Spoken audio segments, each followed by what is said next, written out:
Old School Lane Casual Chats is brought to you by oldsschoollane.blogspot.com and is associated with Channel Frederator, Manic Expression, the Comic Book Cast, and the Reopened Nickelodeon Studios in Orlando, Florida Facebook page.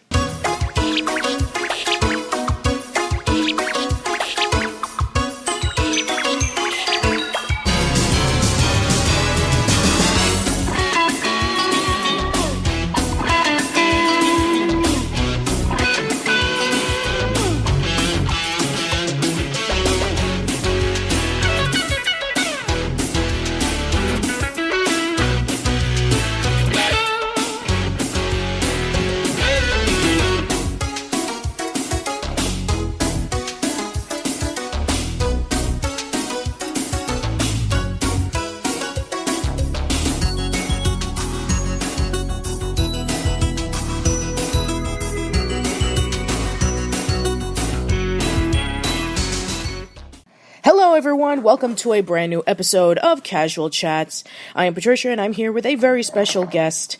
I am here with actor and comedian, as well as you may know him as being the host of Nick Arcade and You're On. We have Phil Moore. Phil, welcome to Casual Chats.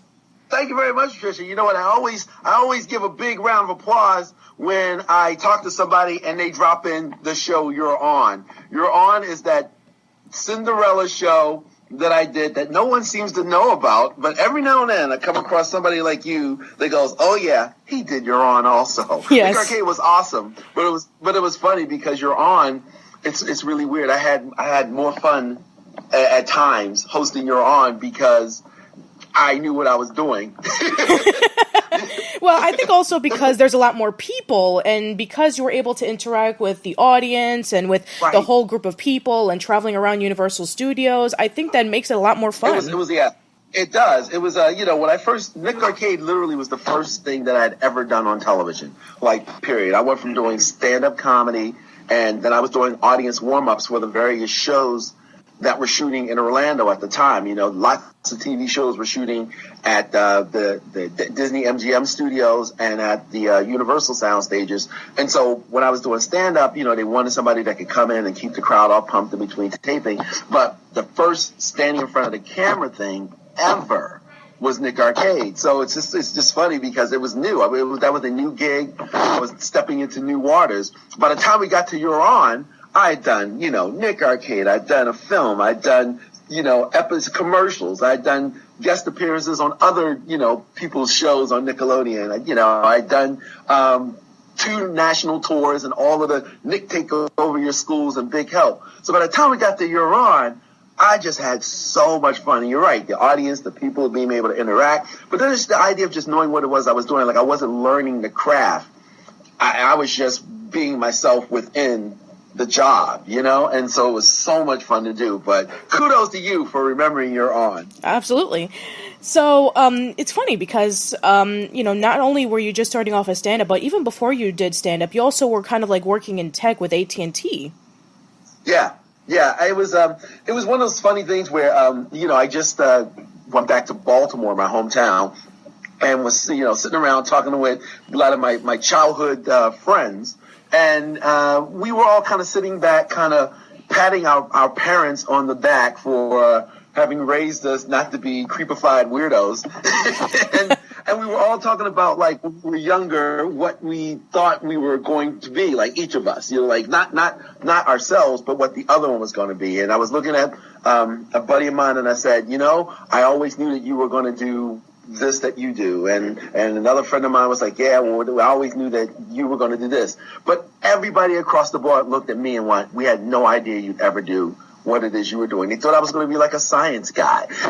And I stopped and went, really? And they said, Phil, think about it. And I thought about me as a kid, me as a teenager. I was like, yeah, and the fact that, like you said, I was working in the tech field, at AT&T. I went to college at Embry-Riddle Aeronautical University to be an engineer. I was like, yeah, you know what? Yeah, you're right. I can see how they would all think that I was going to be some type of, tech kid. I was just the science kid or something. So it was kind of funny. Yeah, I was the only one that threw them for a loop. Yeah. And that was able to be quite an advantage eventually when you went off to help the guys who created Nick Arcade to do things for Total Panic and Out of Here. You were able to use that tech stuff that they were using, like prototypes for what eventually would be the Video Zone, when they did the first in video, when they played the first game called Eat a Bug, in which the kids would like try to catch bugs, and eventually that would turn into what the Video Zone would be. Well, it's funny, too, because that's way before me. It's interesting. I just saw one of the Nick Arcade's co-creators, James Bethea, just this past Saturday. It was his birthday, and we were out at this club where I was actually performing with a fun, retro-themed band. And we were just talking about, like, how he and his partner, Karim, those guys, they were like the techno geeks. They were like, Leonard and Sheldon on Big Bang Theory. They were just so brainiac dudes, and they were working on all of that stuff. It's actually by the time I got involved with Nick Arcade, I was so busy trying to learn how to be a host, I reserved all of the technical things to the people that were doing that aspect, because I had so much on my plate to try to learn. So we kind of gave each other our own spaces. Even though it wasn't like I didn't want to, I just never got involved. Even before we shot the very first episode, I would have a 10-hour day just learning the different elements of the show, walking through it, working with the camera and lighting, working with the producers, seeing if they wanted to do it this way or that way. Let's try over here. Oh, that didn't work. Let's do this. So even before we shot the first episode, there was so much going on that unfortunately I didn't get a chance to jump in the whole technical aspect of the show. And they had a lot of good guys, a couple of good guys working with them. So between James Bethea, Karim Metef, and 2 or 3 other people, they had that on lockdown. So I kind of left that to them, and I concentrated on trying not to flub a line or say a kid's name wrong too many times. Right. Well, it's nice to know that you're still keeping in touch with some of the people. Do you keep in touch with Andrea? Yes, as a matter of fact, it's funny. Social media is a wonderful thing sometimes. Sure. I get to talk with great people like you, and I also, you can find people that you hadn't, been around or been talking to in a while. Yes, Andrea and I hooked back up about 2 years ago. There was a book written about the history of Nickelodeon by an author named Matt Klickstein. It's called Matthew Klickstein. Yeah, he's a good friend of mine now. Oh, awesome. Yeah, well, Matt wrote this tremendous book. If you haven't gotten it, you need to check it out. It's called Slime, The Oral History of Nickelodeon. The thing that is amazing about that book, and I'm not here to plug his book, I just mean it sincerely. That's okay. I pretty much plug it every time. Okay. But I want people to know that I genuinely feel this way. Honestly, this is like my sincere feeling. The thing that's amazing about like how that is the most accurate thing ever written about Nickelodeon is because he didn't just talk to like us, in other words, the on-camera quote-unquote celebrities. He talked with the sound people. He talked with the makeup people. He talked with the craft service. He talked to everybody, the people who built the sets, the people who designed the staging. He talked to everybody. And when he put together this book, it was accurate. But when they had the book launch, they had this really wonderful sort of like high school reunion thing in New York. And I was there. In fact, that's actually how we first met. That's right. Oh my gosh. And I got to tell you, kaboom, mind blown. Because I expected to, I'm looking at something that was like 20 years old. I'm expecting to, walk into the building and there's a nice high school auditorium group of people, size group of people. Yeah, and when that's like it was like I believe the seats were like over, like it was like close to like almost 1,000, and it was completely sold out. And there were people standing outside. There was a line going around the building. And when I got, when the car dropped me off at the venue, I just stopped and I went, wow, what are these people here for? And then I walked in the door. And, there was more than one theater, and there was another saying, like, Weird Al Yankovic was going to be there. And I just thought, oh, okay, well, I guess Weird Al is doing a show after us or something. But that was actually for advertising for another day. I walked in, and I'm like, these people, the theater was almost fully, filled to capacity, and those were people waiting outside trying to get in. And that's when I realized, okay, there's something crazy and like awesome about to happen here. But that's when I ran into everybody. It was really a great sort of, like I said, high school reunion, because you were in the green area where they had us all kind of corralled. You were seeing people that I hadn't seen in 20 years. And Andrea wasn't there at that thing, but then after you do an event like that, you kind of want to start looking up people. I looked up a couple of the people who were the programmers for the video games that weren't there. I looked up a couple of people who did other things. I got in contact with Bob Brandenburg, who used to do the audience warm-up for the show. I mean, it was just... And so now we do keep in contact. Like I said, I see James kind of on a regular. And then the other thing that was really interesting that happened was I began to reconnect with people who were other Nickelodeon show alumni. And we're now, like, to this day, we're friends. I'm friends with, Michael who played Donkey Lips on Salute Your Shorts, and Venus, who played, Telly. Oh my God.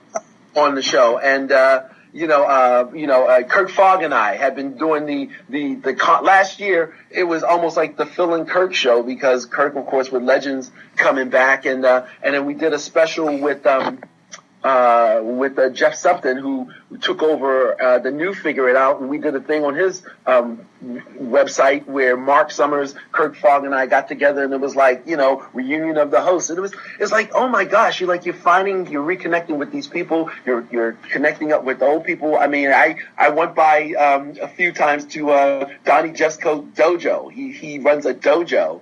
And is a black belt martial artist here in Los Angeles. And so I go by there every now and then and like, hey, what's up? And just watch him do his little kung fu fighting. My nickname for him is Mr. Miyagi. But it's just kind of cool. Like, now all of a sudden we're our own little, and of course, Elisa Reyes. Oh my gosh. She and I, get together every now and then and, meet for coffee and just, hey, what's going on? How you doing?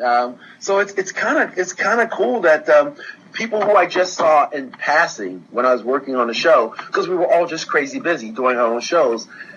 Now we just kind of get together and, find ourselves at various events, or if there's if we know somebody mutual is having an event or a party, like, hey, are you going to be at so-and-so's thing? And it's just pretty cool. So we do actually kind of keep together and have reconnected with a lot of folks. That's awesome. That's really awesome. So, working on Nick Arcade, what were your fondest memories being a part of the show? It's interesting. That is a question that I get asked a lot. Because it's really weird, because it was my first show, honestly, I got to tell you, a lot of it was a blur. I mean, you hear people say this all the time when they're in situations where it's kind of like a nervous type thing.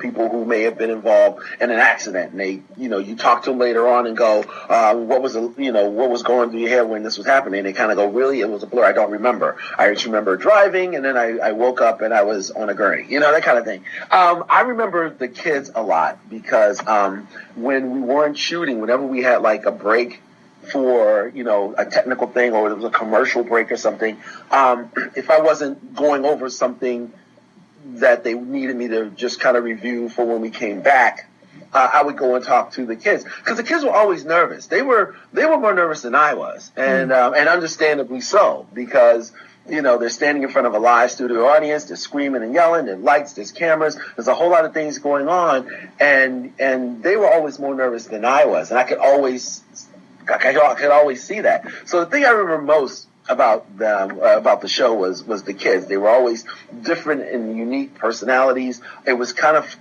and it's funny, they were always better off camera than they were on camera. But again, understandably so, because when you say 3, 2, 1, and then all the lights come on and 400 people start screaming, it can be a little unnerving if that's not what you're used to. The other thing that I remember about the show that is like a really cool memory is obviously the games. I'd come in the morning, and if I had time, they would let me, test out the game, so I would know, what the the task was. They wouldn't tell me what like the Wizard's challenge was. I mean, they wouldn't reveal that information, but it was like, okay, Phil, on today's episode, we're going to have these games, just so you can have a better idea of, doing your commentating. Why don't you give it a go and try to play them? And so the idea of part of my job was to on purpose play games. I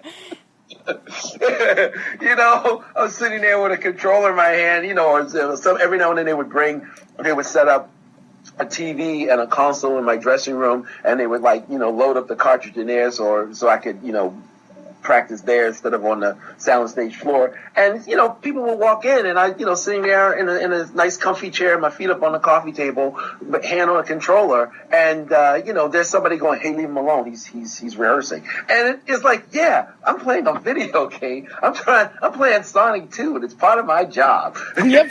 So that was a lot of fun. Yeah. I need to know, I'm sure that a lot of people would love to know as well, what are your favorite video games? You know what? Okay, so I've got, there's a defining line. There's the old school classics and then like the new stuff. So if I have to pick my favorite is video game, and I don't know if this will rub people the wrong way because it is a retro game. No, not at all. Trust me. I mean, a Oh. lot of my listeners love retro games. Oh, okay, cool. All right. Well, it's two of them. There's a tie.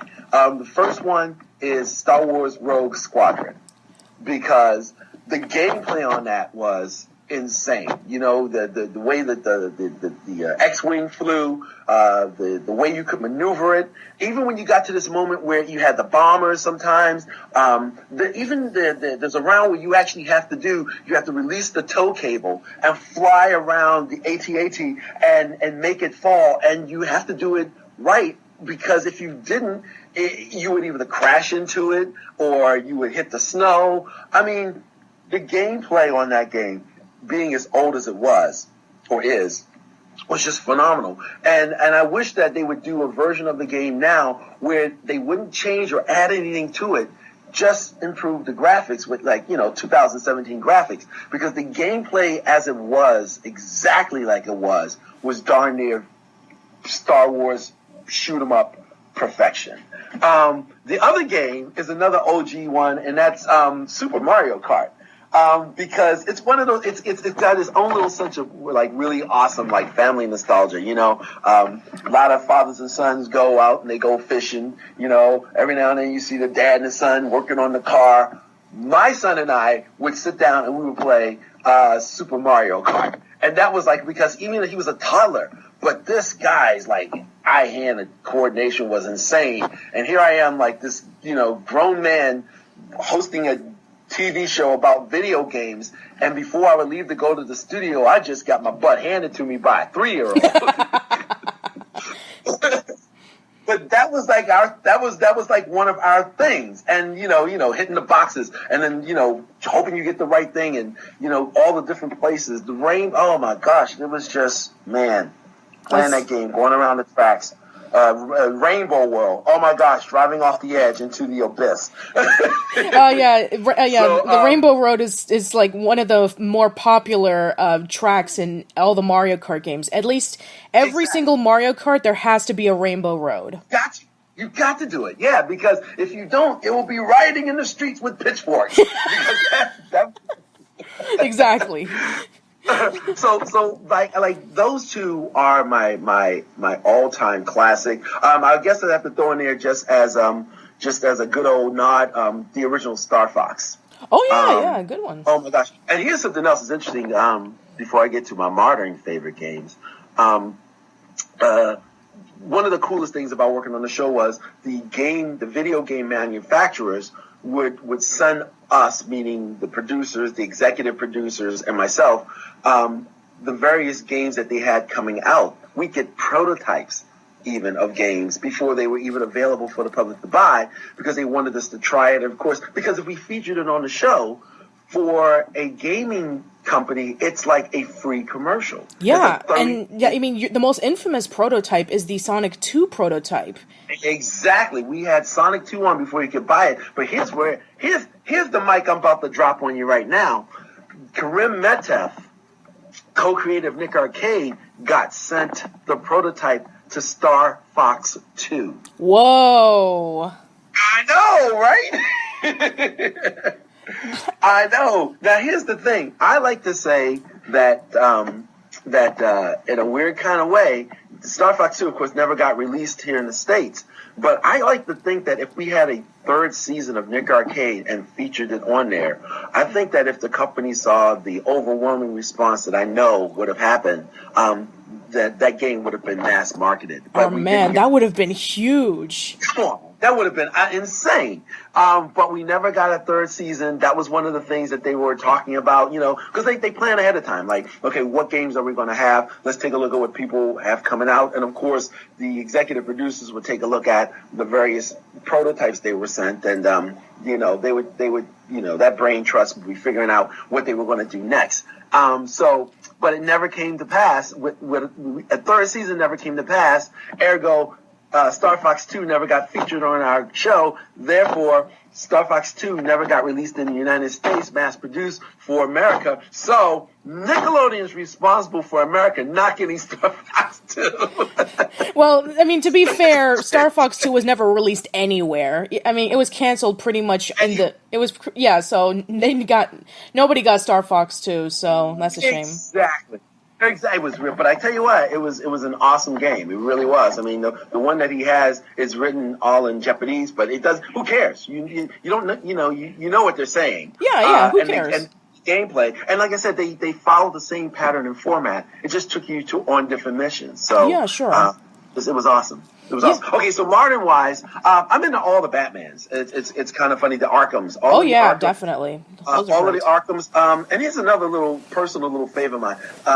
If anybody remembers, I am majorly into all of the siphon filters. They don't really put them out anymore, but man, popping siphon filter, Omega Strain. Oh my gosh! I mean, it was one of those games where it introduced me not just to the whole notion of the headshot, which of course is something we could never do on Nick Arcade, but it was like a skill. When you were a sniper, it wasn't like a lot of games now, which is boom boom and you go. It was like you had to pull out the rifle, you had to look through the crosshairs, you had to adjust the focus. I mean, it was like such a skill involving game that I almost felt like a spy when I played that game. I'm also like a big fan of oh my gosh, I'm drawing a blank here. Explain it to me. What is it about? Wait, Superman, not Superman, Batman. The Metal Gear Solid. Oh yeah. Metal Gear Solid 4 is how I got introduced to that particular world. And oh wow! It was, so now I gotta. Right. I know. And talking about, I had to be. I was like a crackhead on this game. It was just like I could not. No. I mean, it's not that. It's just that. I mean, I was surprised that you were able to follow the story because Metal Gear Solid, the franchise, it has a tight story that you have to follow throughout the beginning of the game. So, I mean, I'm surprised you were able to follow it all the way through because. Well, you know what? Here's the thing. I kind of did it. I did it retroactive. I was one of these guys where, it was like I started on 4 and then went backwards because that's how I was introduced to it. I got it as a gift. I think it was a birthday gift, and because I was talking about how disappointed I was that I didn't particularly like the siphon filters that were coming out. I think they came in with another computer one, and it kind of disappeared. Gotcha. And I didn't, So somebody said, "Oh, if you like siphon filter, you might like this one." And so Metal Gear Solid. So I started at 4, and then a couple of years ago, got the pack where all of the games are on it now. PlayStation put them all on one disc. So you're talking about following the story. Yeah. It was kind of weird because I started in the middle of the story, and now I'm going back to the beginning, and I'm going, wait a minute, hold on, I have to put it all together. Yeah. Trust me. I mean, it's like one of the most convoluted and complex stories in any franchise ever. It really is. Let me see. I tried my hand at Last of Us for a little bit because I'm a huge Walking Dead fan. it wasn't quite actiony enough for me. I don't know. You had your moments of action. But listen, it's something interesting about video games, and I've talked to like a lot of OG gamers about this. And that is, I used to like the fact that you could go spend $30 on a game and play a game for like the entire freaking summer. You know what I mean? Before you could finish it. But now these games, you play them and you can, complete the game in about a week. And they look beautiful, but you know what? If I want to watch a movie, I'll stream Netflix. If I want to watch a movie, I'll click on something on Vudu and watch it like that. I would rather have a video game that didn't have cinematic graphics, but a game that I could play for about 6 or 7 months, rather than a game I could finish in a weekend that cost me $60. And so the action when they would cut to the cinematic scenes in some of these older games. When I say older, I mean like 2005, 6, 7. They would be like short little scenes just to give you some dialogue, a little bit of exposition, and then bam, you're back into the fight. Now you sit there and you're like, go make yourself a sandwich because you're watching a little mini movie. So it's kind of like and do you run into this? Let me ask you this: do you run into this? You get into a game, you get into a franchise, and then all of a sudden they stop it and leave you hanging. Yeah, that seems to be the problem. You see, nowadays, I mean, if a game does not sell as well compared to like another game that would come out, I mean, you have to wait like maybe 3, 4, 5, 6, maybe even 10 years for a sequel. And that sucks because if it's a game that has a cult following and then another game comes out and you've been waiting for it for a long time. I mean, let's take, for example, more recently, like the past year, people have been waiting over 10 years for the next Final Fantasy. And also The Last Guardian. People have been waiting for that game for almost 10 years. Over 10 years, actually. So, I mean, it's a game that people have been wanting for a long time. It's been teased, and then it gets delayed, and then it gets teased, and then it gets delayed, and people are wondering, when's it going to come out? And yeah, it's frustrating, but... Frustrating as I don't know what. Do you have a game like that you've been just waiting, patiently or impatiently to come back? Oh yeah, absolutely. I mean, for me, Psychonauts was like a really great game, and it didn't sell very well, but it became like a critically acclaimed hit. It didn't sell very well, and everybody was waiting for the sequel, and we had to wait over 13, 14 years, and now there's a sequel coming out, and finally it's like, yes, I've been waiting for you for a long time, now you're coming out. Yeah, but then and then you have to cross your fingers because I've had the situation where you waited a long time for something to come back, and when it comes back, it's like I said before about Rogue Squadron. It's like just do like you did with the last game, but give me better graphics. Just make it look better. Let's make it less pixelated, and let it flow better. But give me the same type of gameplay and action. They seem to want to improve, which is a good thing to want to improve. I just don't know if a lot of times the things that they do to improve a game actually are improvements. The one for me that's been driving me crazy that nobody is talking about doing again is the Infamous series. Oh, yeah. Infamous, that's right. It's been a while. When that dropped, I mean, it was like, oh my gosh, it's like I had to go to work, but wait, I can't, I gotta, it was at that game, I don't know what it was. It was the idea, it was the idea of being able to choose your destiny and change your destiny in mid-play. Mm-hmm. That was the thing, and it was in a weird kind of way, it felt like a real human being, even though it was a game. It felt like a real human being because, you take a look at the great superhero genres, and there's somebody who's like started out good and started bad, or how in the world did Anakin become Vader? You had the choice in this game to either stay good or you could choose a path to get points, or to because sometimes you'll do something just go that was fun, and all of a sudden you realize, oh, I'm kind of headed toward the evil side. And if you continue on that path, then even the challenges that you were given to do were geared toward that destiny. Oh my gosh. Somebody bring back Infamous 3. Give me that, please. Yeah. All right. Well, I'm sure that maybe if the game developers actually ever get a chance to listen to this podcast, maybe they'll actually take it to consideration. Who knows? You know what? I'm going to email this to them. Yeah, you do that. Email the link. Yeah, exactly. Sucker Punch. Infamous 3. Yeah. Make it happen. Make it happen now. Anyway, so... when looking at all the games that were featured on Nick Arcade, and which games that you were, besides Star Fox 2, that you really wanted to have on Nick Arcade but couldn't do it, maybe due to licensing issues, or maybe due to maybe it wasn't ready yet? I mean, I noticed that there weren't a lot of Mario games, and I noticed that there weren't a lot of other games, that maybe could have been featured. So, I mean, were there any others that, were really close to being featured on Nick Arcade, or that you wanted on Nick Arcade? Well, I know they had I wanted a series of different driving games on the show. I think that the reason why we didn't have driving games on the show was because it was a matter of logistics.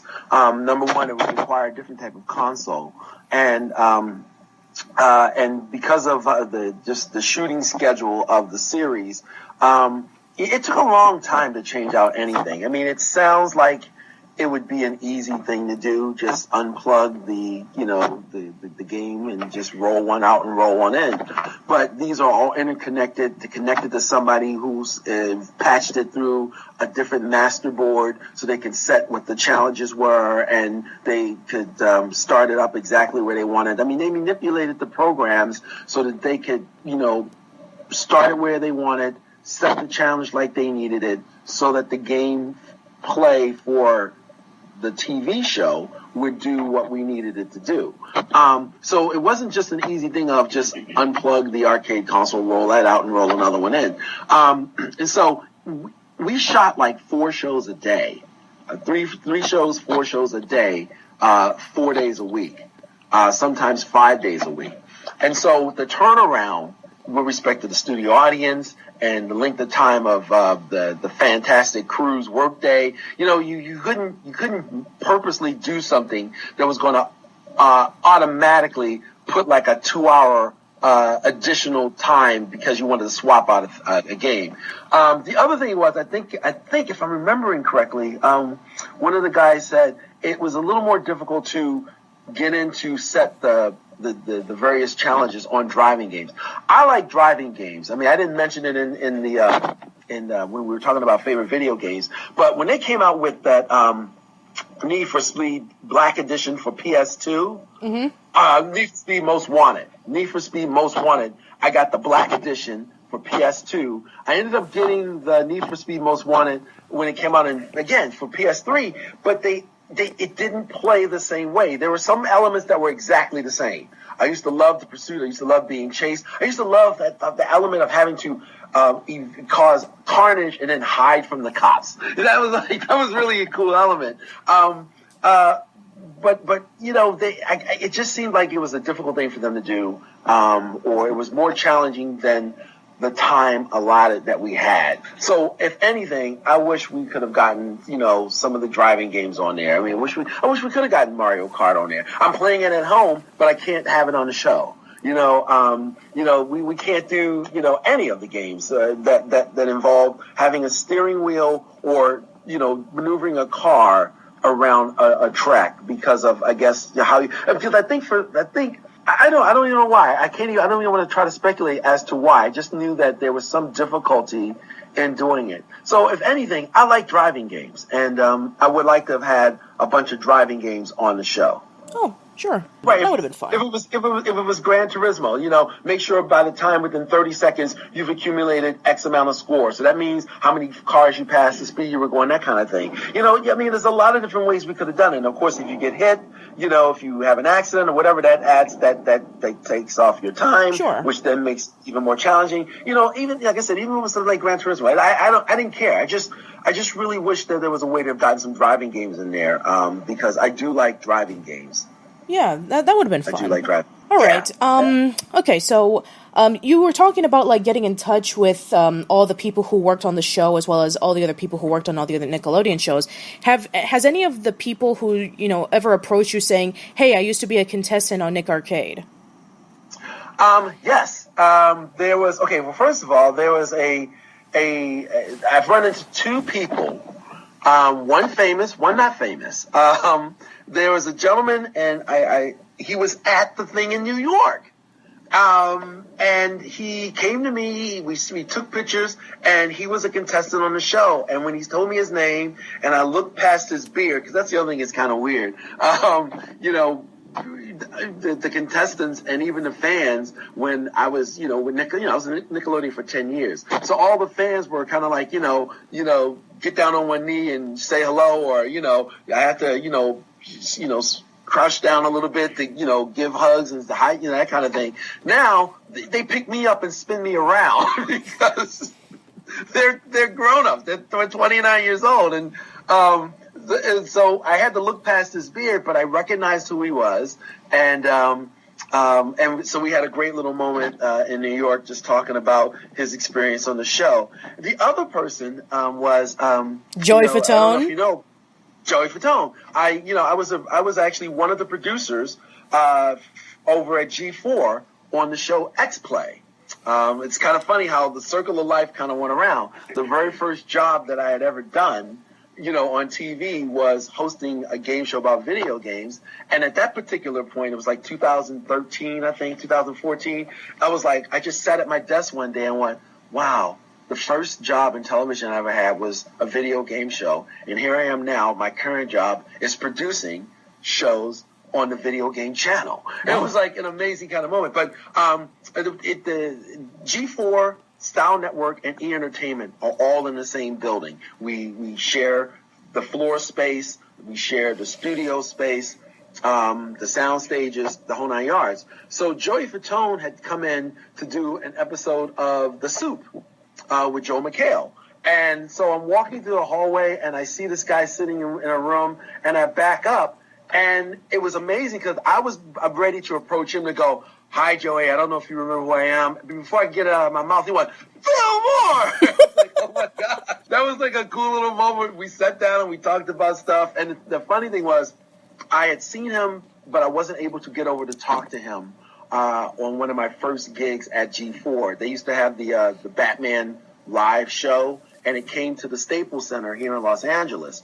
And I was actually producing the segment where we sent down our hosts to interview the cast, and they had set up outside, not the red carpet, but the black carpet. And so while I'm over doing something else in another part, I sent our host over to interview people on the black carpet, and Joey was there with his daughter, but I didn't get to see him then. So when I ran into him in the E! Entertainment building, the G4 building, we talked about that. I said, dude, when I got back and I was looking at the footage that was shot, I was like, oh my gosh, Joey was there, but I was on the other side of the arena doing something else. So it was kind of cool that we got to talk a minute, talk about old times, just share, just talk about stuff. My son grew up to be, like most kids, a huge, boy band fan, NSYNC, Backstreet Boys, O-Town, all of those cats. So it was really weird. Here I am, like a grown man that could literally stand up and do the moves to bye bye bye because of my son and his friends. So it was just kind of funny, and like the fact that he remembered me, and he came up and was just so gracious and in the conversation. It was a really cool thing. So I've run into two people. It was good times just catching up and reminiscing. It was one of those, it's funny when people think back to Nick Arcade, the one thing that I'm surprised and I'm actually humbled by is how everybody talks about it as like such a cool moment of their childhood. It's nothing but fond memories, whether you were on the show or whether you were watching the show. For me, it was just like, I was very happy and very fortunate to be doing a fun gig and was able, like I said, to call play work. But as time has gone by, it has had like a really cool place in the minds and hearts of people that I never thought about while I was doing it or could never have imagined it would be. Which is why, like, here it is 20 years later, and I'm going around the various cons. I'm about to do the Southern California Gaming Expo in Ontario next month. It's like I'm going around, and all people want to do is just they want to hear about the show and just catch up. And it's really cool because I got nothing but fond memories. I didn't know people were interested. But once they said that they were, I'm like, okay, well, let's sit down, pull up a chair, let's just like talking with you. It's like, you want to know? Well, sure. Because, I mean, it was some of the best times, 90s, best decade ever. So, with all that talk about wanting the show back, I mean, about I think it was like a year ago or 2 years ago. No, I think it was like 3 years ago. There was a Kickstarter, End the Level. So, yeah. That go ahead. Well, I was going to say, yeah, that was actually one of the reasons why I was able to reconnect with Andrea. It was called Nth Level. It was created by Nick Arcade's creators, James Bethea and Karim Metef. James gave me a call and said, hey, listen, he and Karim have this idea for a show, and they wanted to take things to the next level, and they said, since they realized that there's this huge nostalgic crave right now, and there's like a surge for people to want a newer, upgraded version of things. They said they wanted to know what I'd be interested in doing, and I'm like, try to stop me, So they had this really great idea, and it still is a really great idea. The Kickstarter, so they put together whatever, and put together the stuff for it. I got together with James and we shot just kind of a little promo talking about it. I'm hoping that eventually it will get off the ground. I think the only issue with why the Kickstarter sort of didn't meet the hopes that they wanted at the time was because I think, again, 3 years ago, this is what they ran into. They ran into something that they ran into when they pitched Nick Arcade, and that is, you're talking about doing something that sounds very futuristic in current times. And when you're talking about people investing money into it, people want to be smart with their money. The state of the economy that we're in, even big companies, even studios, even independent private investors. And so I think not being able to fully grasp some of the technical aspects of the show, again, going back to what James and Karim do, what they are. When they pitched Nick Arcade, it wasn't like they just pitched the show and someone said, yay, let's go. From start to finish, Nick Arcade was like a show 4 years in the making before we ever did anything. Because you had to convince people, that this thing that you're saying you can do. And sometimes they kind of go, well, show me that you can do it. But then when you turn around and say, but it takes money for us to build this thing to show you it, that's the thing. What comes first, the chicken or the egg? Do you give me money so I can build this thing to show it, or do you want me to show it so you can invest money into me building it? But I can't show you it until I build it. You know what I mean? It's like that catch-22. So I think Nth Level kind of hit that same kind of thing. It was talking about technology, and it talked about doing some really, state-of-the-art is too mild of a word for what these guys are doing. That's why they didn't call it next level. They was like taking it to the nth level. It was beyond the next level. And I just think that for right now, or at least 3 years ago when we were trying to talk about this, there was kind of maybe a disconnect in trying to get the information across to people so they could have a clear understanding in order to drop some dollars. And but I kind of stop and I go, hey, listen, they said the same thing about Nick Arcade, and it was a huge success. So, I kind of like to consider the source. When you got those two guys at the helm creating programs and creating games, and then you throw, Andrea into the mix with her, incredible personality and her extremely awesome talent. And then you throw the hyperactive child of me back into the mix. I'm like, come on. Yeah. So, definitely. So hopefully, the technology and time can catch up with, the public's and more importantly, the business side's understanding. We can see this thing come to fruition one day. Yeah, and you know what? I think I can think of the next best thing is because of the huge surprising success of the Legends of the Hidden Temple TV movie, and the fact that Starcade, which was a well-known game show based off of video games in the 80s. In the 80s. So, Chuck Woolery. Yep.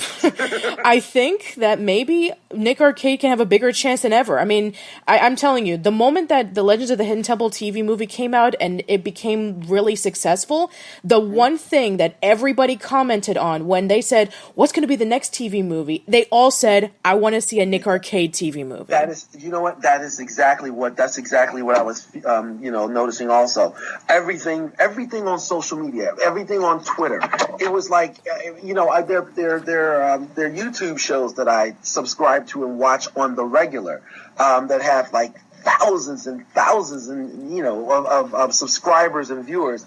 And so to sit down and watch, a YouTube channel thinking, I'm just going to watch this person talk about the latest trailer, or I'm just going to watch this person review a movie or a TV show. To have them devote, like, out of their 10-minute YouTube show, which normally if they're talking about reviewing a TV show, they spend 9 minutes reviewing the show and 1 minute saying thanks, subscribe, comment, blah, blah, blah. To sit up there and watch these people talk about the show that they were reviewing, which was the Legends of the Hidden Temple movie, for like 3 minutes, and then devote like 5 minutes begging for a Nick Arcade show or movie or TV show, whatever. I was blown away. I mean, I actually contacted a couple of the people and just had to tell them, hey, I really appreciate the love you were giving to Nick Arcade. It was like, I wanted to hear what they had to say about the Legends movie, to hear what reviewers were saying. And I ended up just listening for like a call to action, a commercial, if you would, begging Nickelodeon or anybody to make Nick Arcade the next thing. So that was really cool. I mean, again, Nick Arcade fans, Nickelodeon fans are like the best on the planet, especially when you're talking about anybody who's a 90s kid. I mean, they come out in full force, and it was really cool because none of that was instigated by me, none of that was asked by me. I would just go online to go check out my favorite YouTube show, and boom, wow! I just heard a 5 minutes out of 8 minutes talking about Nick Arcade when I wanted to hear what you thought about Legends. So that was really cool. So you know what? Fingers crossed. Yeah, I mean, trust me. I mean, knowing that, I think that it's going to happen really soon. Well, I've talked to some people at Nickelodeon, and my relationship with the on-air development staff is I'm trying to establish, I should say, a relationship with them, because over the course of time, most of the people that I knew back in the 90s, they've all moved on to different things. So there's a new group of people that are in there that know what the past shows were, but they're really smart people. They're open to new ideas. And sometimes the best idea can be an old idea. That whole thing, if it ain't broke, don't fix it.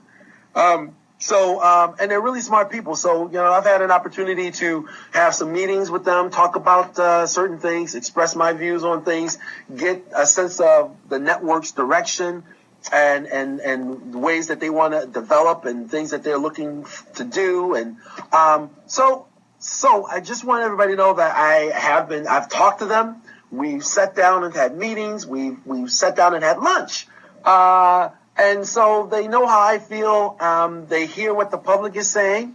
So all we can do is cross our fingers and see what happens. Yeah, definitely.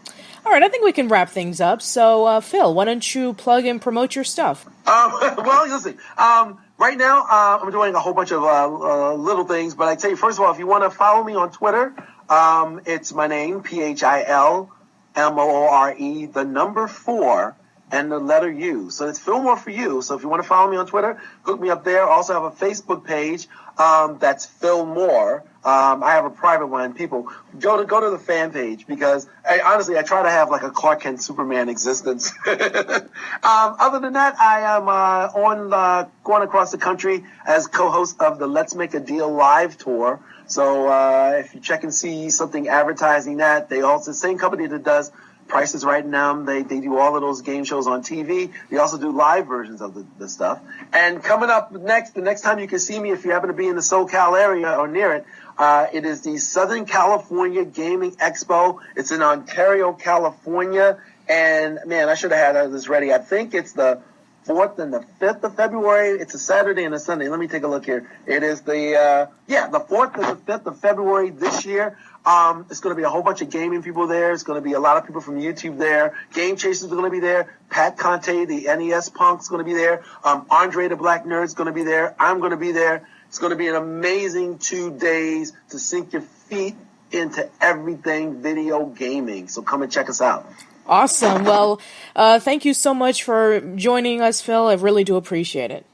My absolute pleasure. Thank you so much for doing this and keeping it out there and getting the word out there. And like I said, hey, fingers crossed, people. Let's see if we can get some type of video game, Nick Arcade, something featuring yours truly, back and up and running again, because I'm ready. Yeah, that would be awesome. So let us know in the comments below about your fond memories of Nick Arcade or You're On. Let us know about your favorite video games. And also, what would you like to see if there was ever either a revival of Nick Arcade, the game show, or maybe a Nick Arcade movie?